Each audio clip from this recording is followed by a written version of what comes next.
Kakinada port CS వద్ద మరో checkpost ఏర్పాటు చేయాలని మంత్రి నాదెండ్ల మనోహర్ ఆదేశించారు.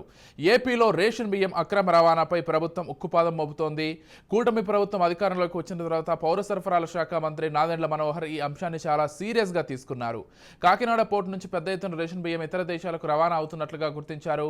కాకినాడలో గోడౌన్లో పెద్ద ఎత్తున అక్రమంగా నిల్వ చేసిన రేషన్ బియ్యాన్ని సీజ్ చేయించారు.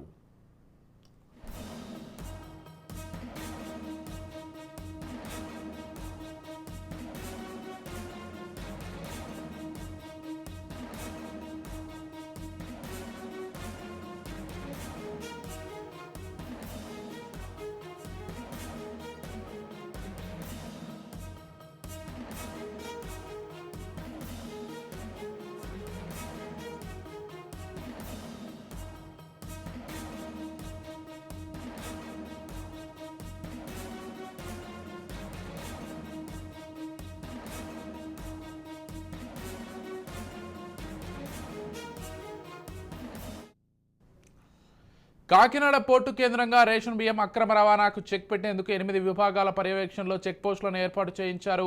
కాకినాడ యాంకరేజ్ పోర్టు నుండి ముంబై రోడ్లో చెక్ పోస్టులు ఏర్పాటు చేసిన నేపథ్యంలో మొన్న ఒక్కరోజే 6 లారీల్లో బియ్యాన్ని తరలిస్తున్నట్లు గుర్తించారు. ఈ నేపథ్యంలో మంత్రి నాదెండ్ల మనోహర్ కీలక ఆదేశాలు జారీ చేశారు.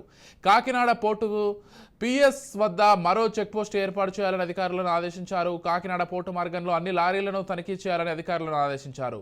కాకినాడ అడ్డాగా రేషన్ మాఫియా దందా సాగిస్తోందని ఇటీవల మంత్రి నాదెండ్ల మనోహర్ కీలక కామెంట్స్ చేసిన విషయం తెలిసిందే.